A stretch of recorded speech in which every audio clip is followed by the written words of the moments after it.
Hey, what's going on, everybody? My name is KarQ. Welcome to the KarQ Archives YouTube channel. Today, I'm going to be doing a Reddit AMA on a subreddit called OverwatchUniversity, a very popular resource to go to if you have any burning Overwatch questions that you need answered, whether it's tips, tricks, educational stuff.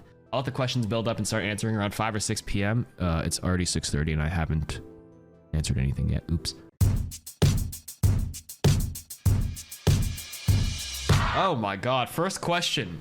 KarQ, what do you think of Microsoft purchasing Activision? Do you think it'll be healthy for the game?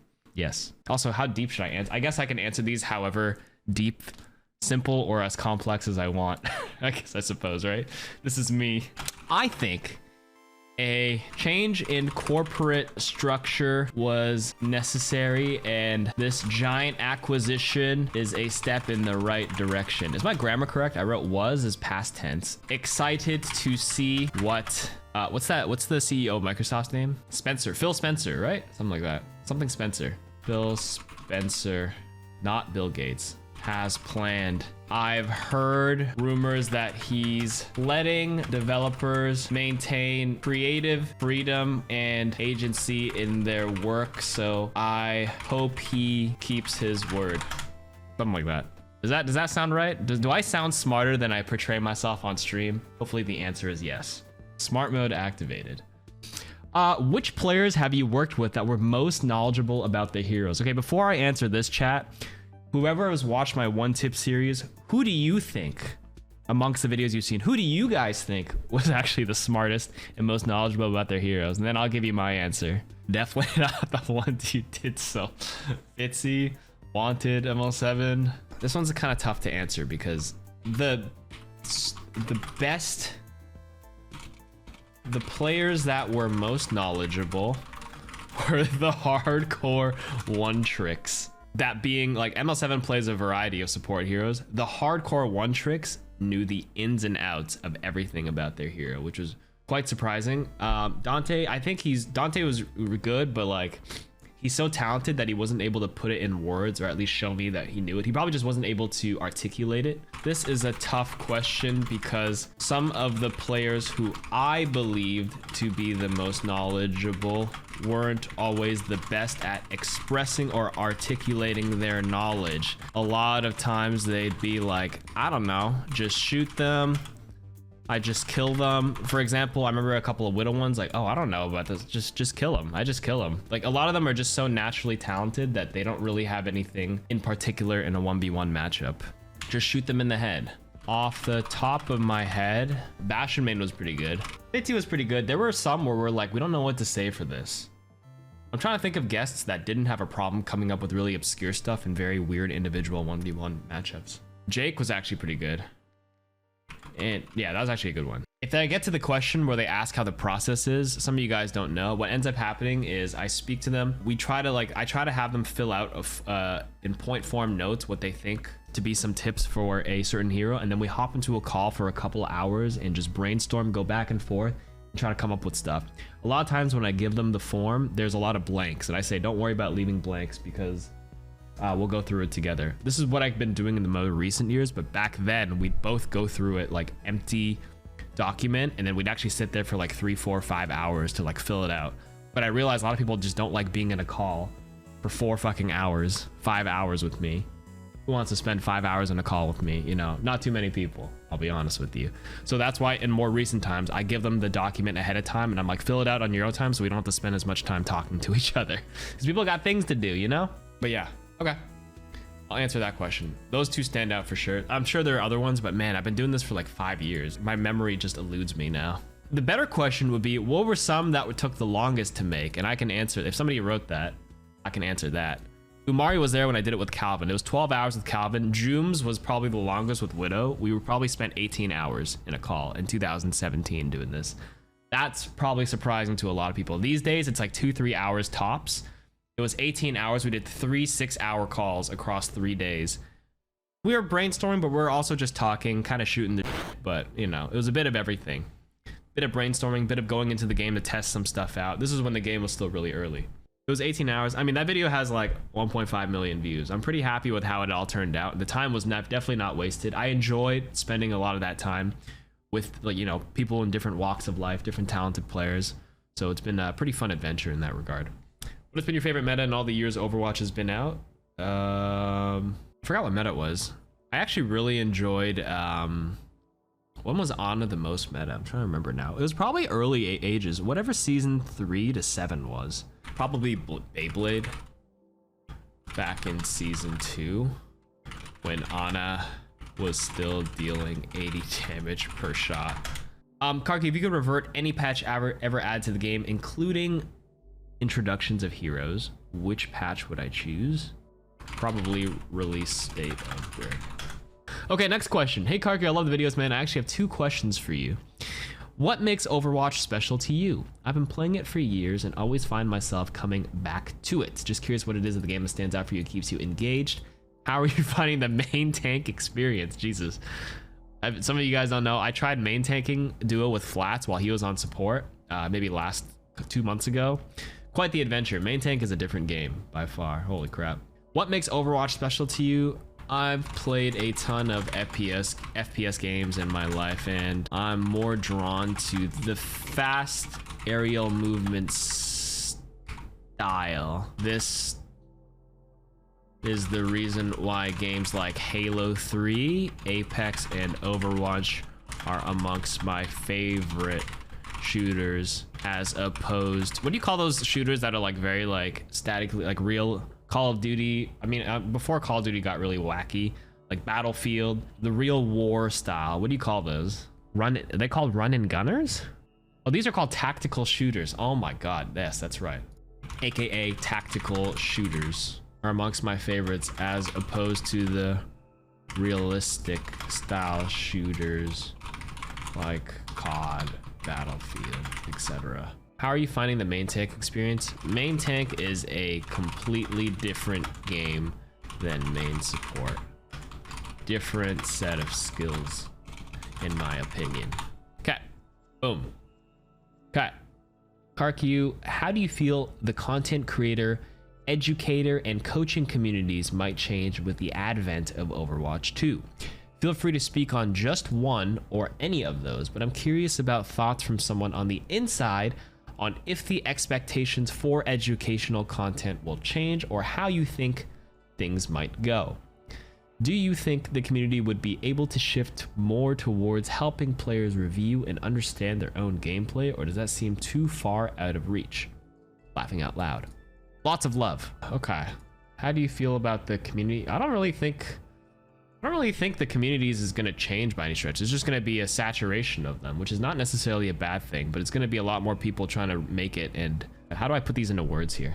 I think educational content tends to do better earlier in a game's life cycle. Like educational content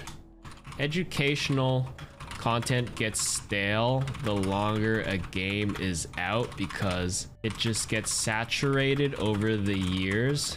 Think of how many Ana guides there are, and the demand goes down. With Overwatch 2 coming out soon, hopefully, Copium, there will be a huge resurgence for both teaching and learning side, and I'm to see new faces. All right, I feel like I'm giving very PR answers, but this is the truth, guys. Hi, as a longtime player, how do you put up with the game being in limbo for the past year and a half? I tolerate it because I need to pay my bills. Lol. There's a lot of worse things I could be doing for money. I'll just leave it for that. What do I have to do to get an autograph? Big fan of your content. Come to any Toronto Defiant event. I'll likely be there. Whenever the world heals up and there's Overwatch related events, chances are you can catch me there. Okay. If you had to remove any hero and any related strats from the game entirely, who would it be and why? From this game right now, honestly, Brig in her current state is fine. I think Baptiste, maybe. Probably Baptiste, so I can main Ana forever. Boom. What do you think is the biggest thing preventing low Masters Ana from climbing? You're not DPSing enough, or defensively panic nading too much. Look to be a playmaker and always pressure offensively. You are a support, not necessarily just a healer. Hey, yeah. First of all, thanks for doing this. I really enjoy your content. My question is, what's a tip that you'd give to somebody that wants to start creating content, be it streaming or YouTube? My first tip to creating content would be to find where the market is. Right now, YouTube and TikTok have the best algorithms for, probably TikTok is better for reaching the largest audience the quickest. Does that make sense? Reaching the largest audience the quickest. The quickest largest audience. I feel like I'm Sean from Mulan. He's like, greatest group of all time. No. Greatest troops of all time. Okay, hold on. For reaching the largest and quickest audience. Why is the audience so quick? Shut up. Shorter content to reel people in, then hit them with longer stuff later. Okay, what magic do you put in your hair? Dry shampoo. Now that important question's out of the way, what are your thoughts on the whole Overwatch should be free-to-play debate? Overwatch seems to be one of the few major esports titles that require people to buy the game, while other games like Valorant, Counter-Strike, Apex, or Warzone are free-to-play. Now that Microsoft are our new overlords, I'm sure that transitioning to Overwatch to a free-to-play model is more possible than ever. Think it'd be good for the game or not necessary? Okay, that's a good question. Dry shampoo. Magic. I think a free-to-play game works if your publishers can take that risk. Like, you can't, it's really hard to be a free-to-play game when you're like a small indie company, because it's just too much risk involved. What if no one plays it and you have no monetization model? If you're already like a blue chip company like Blizzard or any sort of Sony, you can probably Riot, you can go for a free-to-play model and bank on people buying your cosmetics to build revenue or get revenue. Overwatch definitely has the dollar backing of Blizzard or Microsoft now, I guess. So yes, free to play would increase the raw volume and influx of new players, which could help longevity. Only issue you run into now is smurfs, cheaters, etc. So they better have a roadmap to handle these problems before switching to a new business model. Boom, there we go. What's the general difference in elos between gold up and masters? The general difference is you're worse at gold than you are in masters. Kappa. Are there any significant differences between, for example, a gold and plat, or do players just slowly get better as you move up in the ladder? Also, how do you know where to position yourself as Ana? At the start of a round, do you stay with your team to avoid being flanked, or go in the high ground in the back to be safe against everyone but the flankers? Either get doped by 6 players and Bob in the back, or I group up and we all get anti'd, EMP'd in mind. Like, how do you know when to rotate to the high ground and be safe-ish, and when to stay with your team? There's a lot of questions in here. There's like 6 questions in one. Honestly, the difference between gold and masters is just incremental. It's like there isn't significant differences between gold, plat, diamond, diamond and masters. It's all like a gradient. Different players are gonna have different skills that are, you know, better and worse at some. Like, you might find a diamond guy who's got really good mechanics, game sense, or you might find that really good mechanically gifted gold player with game sense, or you might find that platinum really smart game sense player with mechanics. I don't know. It's just, there's too many variables to give a concrete answer to that. As long as you make less mistakes overall as you keep climbing up, or stuff that doesn't get punished, that's how you climb. To position yourself as Ana, what I tend to do is I kind of have like a default spot that'll protect me, like not too far forward where I can get jumped by 6 super early, but not far enough away that I can't participate in any way. That middle ground and natural cover is the most important thing. The differences in elos are more of a gradient than distinct differences between connecting ranks? Hard to say. The goal is to try to make less mistakes, or at least less punishable mistakes as you climb. Okay, that's a good answer. As Ana, I tend to put myself in positions where I'm not too far up that I can be 6-man dove before we engage, but not far away where I can't see anyone.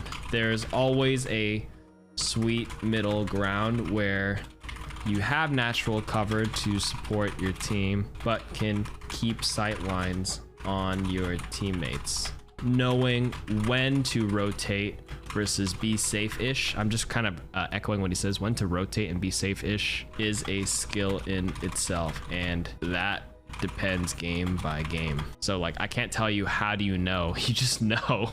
You have to read the situation. Generally, if you're up in kills on a team fight, you have to react accordingly, and you're likely going aggressive to capitalize on the advantage with the same idea. With the same idea, if the opposite was happening, like obviously reverse, like go a bit more passive and stay alive if you're down one, something like that. Okay, thanks for doing this. Do you think SR should be historically reset at the end? Do you agree? This one's always a tough question about like MMR reset.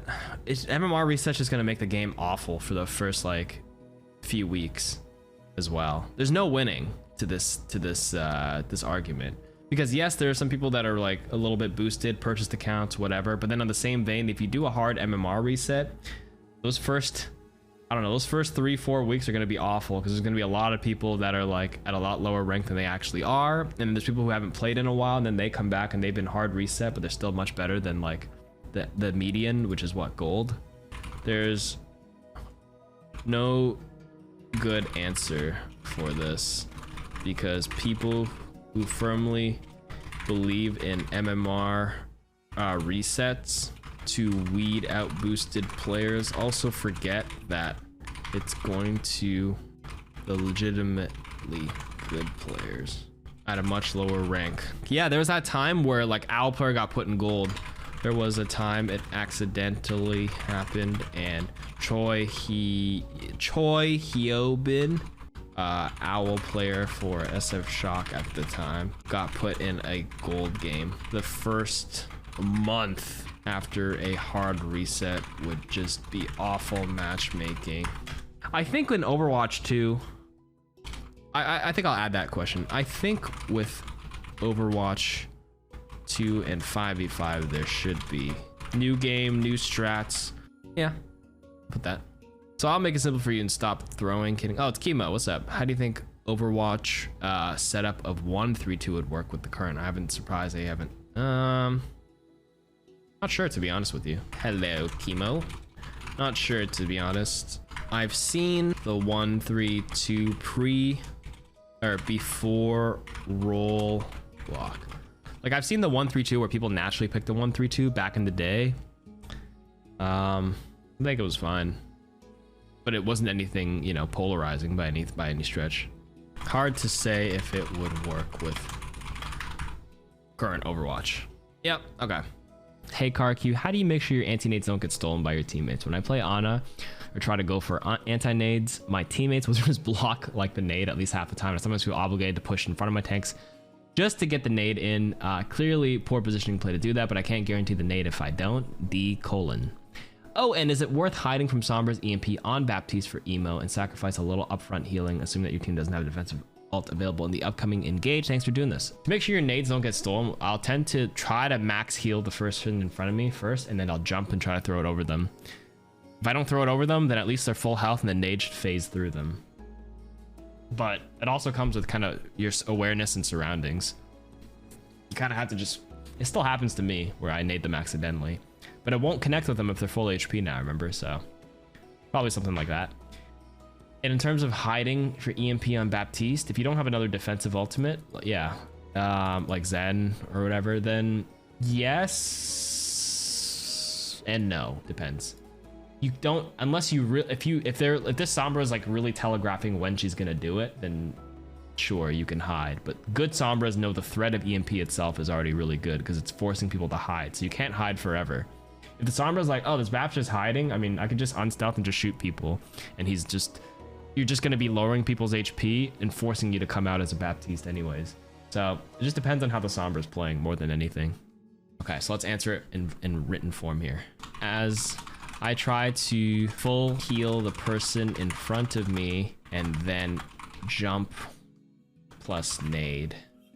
If I don't throw it over their character model, at least they're full health and the nade will pass through them. It still gets stolen a lot, but doing the above will reduce the frequency. Okay.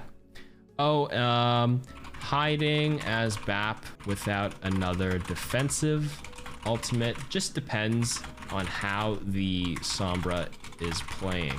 If the Sombra is good, she'll recognize the threat of EMP itself is already forcing BAP away, and she should unstealth and just shoot people with the lack of heals. So the hiding for immortality field is a game by game read. You have to read. You have to read. Yep. Okay, Zephyr says, hello KarQ. As someone who is slowly working towards becoming an Overwatch educator, what are some of the flaws and mistakes that present themselves in our community as we teach others? I've noticed a lot of cliches like tanks make space without defining what space truly is. It's not even just in our community, but anybody who's a good teacher needs to understand that you have to lay the foundation and define everything and pause every few moments and just let the person you're teaching know, like, are you keeping up? Are you good? Any questions so far? Like the worst was 10th grade math, man. I was away for like 1 day. I was sick. Come back. This teacher's just like using terms that I didn't learn yet. Like, oh, you need to make space. But then, you know, for example, it's not math related, but you know, let's make X equal Y here. What the fuck does that mean, you know? It's always important to make sure the person you're teaching is keeping up with your terminology and everything you're kind of throwing at them. So that's why I think it's important as a educator to just pause every so often and be like, is there anything you don't understand here? Or is there any terms that I've said that, you know, you're just still a little groggy about? Because if you're already lost in the earlier concept, you're gonna get lost further on because you don't even know that first concept yet. They're just gonna get more confused the longer you talk if they haven't understood anything from, you know, the substrates, the building blocks. So you make sure they're on the same page. That's probably the best thing. Not even just being a general educator, not even, it relates to Overwatch, but in general. Yeah, the best teachers are the ones that can break down the rocket science to a 5-year-old and break it down in many different levels and layers too.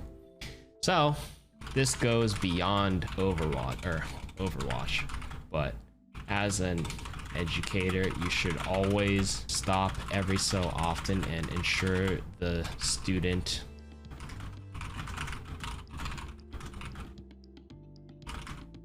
ask any questions or anything you're still confused about.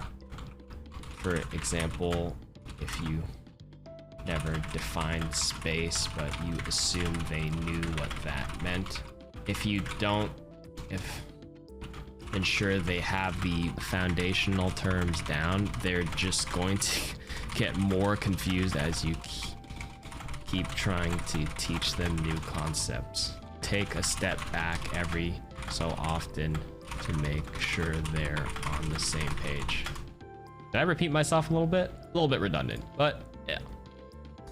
Always check in. That's good. Always check in.